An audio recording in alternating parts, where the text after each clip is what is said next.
Welcome friends, મારી YouTube ચેનલમાં આપનું સ્વાગત છે. હું છું જુનેશ શેખ.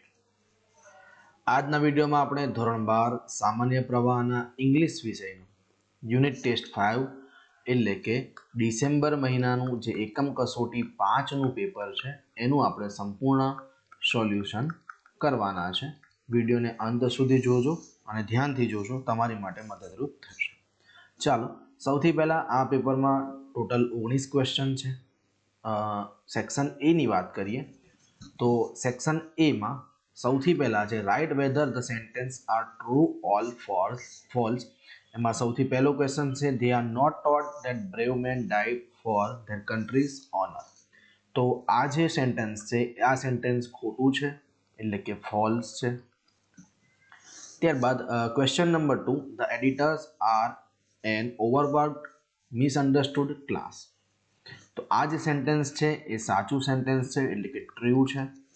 તો પહેલું છે એ ફોલ્સ છે અને બીજું છે ટ્રુ છે. ત્યાર પછી વાત કરીએ select the most language function from the brackets and write them again sentence showing double compression, showing contract, showing time. એમાં થર્ડ નંબરનો જે ક્વેશ્ચન છે hungry as a lion was is not kill and rockles. તો એમાં જે આવશે એ જવાબ આવશે શોઈંગ કોન્ટ્રાસ્ટ. શું જવાબ આવશે એમાં? Showing contrast. ફોર્થ નંબરનો question the more talkative you are the more prosperous your business is. તો એમાં જે સાચો આન્સર છે એ આવશે શોઈંગ ડબલ કમ્પેરિઝન. એટલે કે આ જે છે શોઈંગ ડબલ કમ્પેરિઝન એનો સાચો જવાબ આવશે ફોર્થ નંબરના ક્વેશ્ચનમાં. અને શોઈંગ કોન્ટ્રાસ્ટ જે છે એ થર્ડ નંબરના ક્વેશ્ચનનો સાચો જવાબ છે. ચાલો નેક્સ્ટ આગળ વધીએ. Select the most appropriate response. એમાં ફિફ્થ નંબરનો ક્વેશ્ચન છે Amar why did Ruchita not get prize. Yogit reply આપશે પણ શોઈંગ કમ્પેરિઝનમાં. તો એમાં જે સાચો જવાબ આવશે એ છે બી, નિકિતાસ પરફોર્મન્સ વોઝ બેટર ધેન હર. અહીંયા આપણે કમ્પેરિઝન વાળો જવાબ લખવાનો છે, બે વ્યક્તિ વિશે કમ્પેરિઝન આપણે કરવાની છે. એટલે જે આન્સર છે એ આ થશે નિકિતાનું પરફોર્મન્સ તેના કરતાં બેટર હતું. એટલે અહીંયા નિકિતા અને જે રુચિતા છે બંને વચ્ચેની કમ્પેરિઝન થઈ. Next question number 6 Piyusha how does your monitor behave in the class.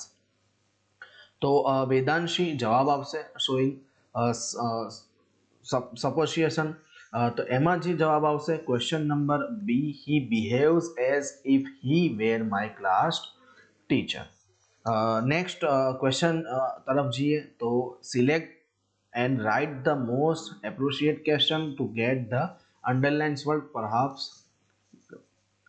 Underline word as their answer.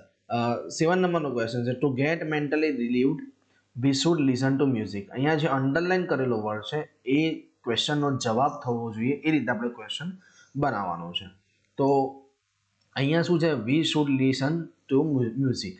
તો એમાં ઓપ્શન નંબર બી આવશે why should we listen to music. તો to get mentally relieved. Question number 8 Helen advise the worker to avoid being foolish. હવે અહીંયા આપણે two avoid being ફુલિશ જવાબ આવે એવો આપણે ક્વેશ્ચન ક્રિએટ કરવાનો છે. તો એમાં રાઇટ આન્સર આવશે question number c what does Helen advise the work. હેલેને વર્કર્સને શું એડવાઇસ આપી? તો શું એડવાઇસ આપી છે? To avoid being foolish. આવડી જાય એવું જ છે આ તો. ચાલો નેક્સ્ટ સેક્શન બી તરફ જઈએ. તો સેક્શન બી છે કે read the extract and answer the question. અહીંયા એક પેરેગ્રાફ આપેલો છે એમાંથી તમારે ક્વેશ્ચનના આન્સર ફાઇન્ડ કરવાના છે. 9 નંબરનો ક્વેશ્ચન છે when can we call free. તો જવાબ આવશે we can call free when the men who frame and execute the laws respected the interested of the lives of the people and no other interest. Are you એનો જવાબ interested of the lives of the people and no other interest. એના પછી 10મા નંબરનો question છે કે what does not make a free man out of a with slave. તો એમાં જે આન્સર છે the ballot does not make a free man out of a wage slave. એનો જવાબ પણ તમને આમાં પેરેગ્રાફમાંથી ફાઇન્ડ કરતા આવડતું હશે, તમે એમાંથી ફાઇન્ડ કરી શકો છો. નેક્સ્ટ બીજો પેરેગ્રાફ છે, એમાં તમને આપેલા છે 2 ક્વેશ્ચન. તો એના આન્સર છે, સૌથી પહેલો ક્વેશ્ચન છે who are enemies of the worker. તો આન્સર છે workers master are enemies of the worker. અહીંયા લખ્યું છે they have no enemies except their master, એટલે કે માસ્ટર સિવાય એમના કોઈ દુશ્મન હોતા નથી. 12મા નંબરનું ક્વેશ્ચન છે what are not warrant for the safety of their wives and children's.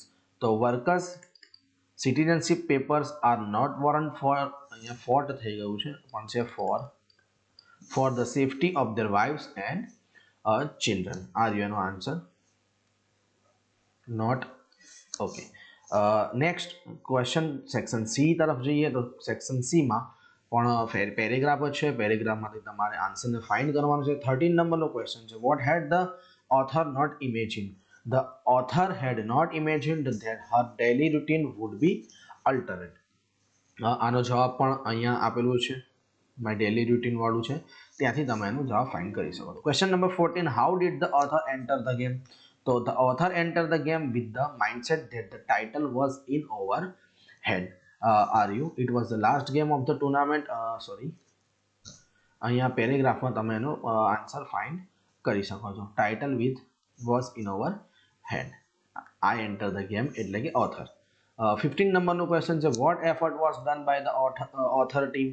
The authors team had been under regular physical training for the past 4 years in the anticipation of this day. Are you? આનો જવાબ my team had been under, અહીંયાથી લઈને આ છે આનો જવાબ. Next બીજો ફકરો છે, એમાં તમને 2 ક્વેશ્ચન આપેલા છે. Question number 16 what did the princess know. The princess knew which door concealed the tiger and which one concealed the beautiful girl. અહીંયા એનો આન્સર છે, તમે આર્યો ધ પ્રિન્સેસ ન્યૂ, અહીંયા સુધી એનો આન્સર છે. Question number 17 why did the king become angry. The king become angry because he found that her daughter had fallen in love with a poor young soldier in army. અહીંયા છે એનો answer આર્યો had fallen with a the king was very angry. કેમ angry થયો તેનો જવાબ આગળની લીટીમાં આપેલો છે. ત્યારબાદ લાસ્ટ સેક્શન નંબર ડી, જેમાં જે સૌથી પહેલું છે ડુ એઝ ડાયરેક્ટ. અહીંયા એક પેરેગ્રાફ આપેલો છે, બે લીટી આપેલી છે. The robots obey their master, they do not question his order. The master gives a reward to his robot and makes happy, he never disappoints them. તો આને તમારે શું કરવાનું છે, સૌથી પહેલા જે છે ઓબે છે એનો ભૂતકાળ કરી દેવાનું, એટલે કે ઓબેઇટ કરી દેવાનું છે, ઈડી લગાવી દેવાનું પાછળ. ત્યારબાદ બીજું ચેન્જ થશે, એ ડુ નોટની જગ્યાએ શું થઈ જશે, ડીડ નોટ થઈ જશે. ત્યારબાદ ત્રીજો જે ચેન્જ છે એ અહીંયા છે ગીવ્સની જગ્યાએ શું કરી દેશે, એનું ભૂતકાળ ગેવ કરી દઈશું.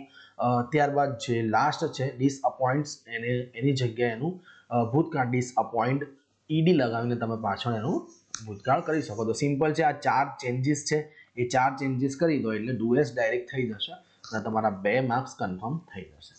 ત્યારબાદ આ પેપરનો લાસ્ટ ક્વેશ્ચન છે કે એમાં સૌથી પહેલું છે કે draft and application on his behalf, એટલે કે અહીંયા જે ડિટેલ આપી છે એ ડિટેલ ઉપર તમારે એપ્લિકેશન લખવાની છે.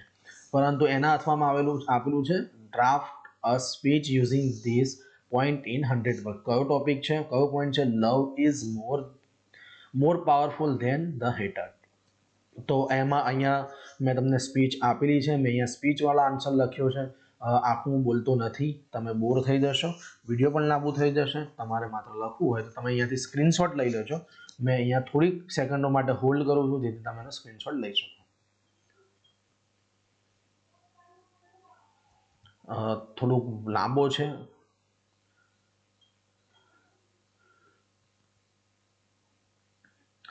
ઓકે, તો આ હતું આપણું એકમ કસોટી 5 જે ડિસેમ્બર મહિનાનું હતું, યુનિટ ટેસ્ટ 5. એનું સોલ્યુશન હતું. કયા ધોરણનું હતું, સ્ટાન્ડર્ડ 12. કયો સબ્જેક્ટ હતો, ઇંગ્લિશ, યુનિટ ટેસ્ટ 5. વિડીયોને પસંદ આવ્યું હોય, જો વિડીયો ગમ્યું હોય તો લાઈક જરૂરથી કરજો, તમારા મિત્રો સાથે શેર પણ કરજો અને જો મારી ચેનલ પર નવા છો તો સબસ્ક્રાઈબ પણ કરી લેજો અને બાજુમાં જે બેલ આઇકન છે એ બેલ આઇકનને ક્લિક પણ કરજો જેથી મારી આવનારી વિડીયોની નોટિફિકેશન તમને મળતી રહે. તદુપરાંત મારી યુટ્યુબ ચેનલમાં ધોરણ 10 ગણિત અને વિજ્ઞાન ના વિષયનો અભ્યાસ ચાલુ છે, જેમાં મેં ઘણા એવા ચેપ્ટર કમ્પ્લીટ કર્યા છે. તમારા કોઈ મિત્ર કે રિલેટિવ જો 10મા ધોરણમાં હોય તો મારી ચેનલને એમની જોડે શેર કરતા રહેજો જેથી એમને પણ એનો ફાયદો થઈ શકે.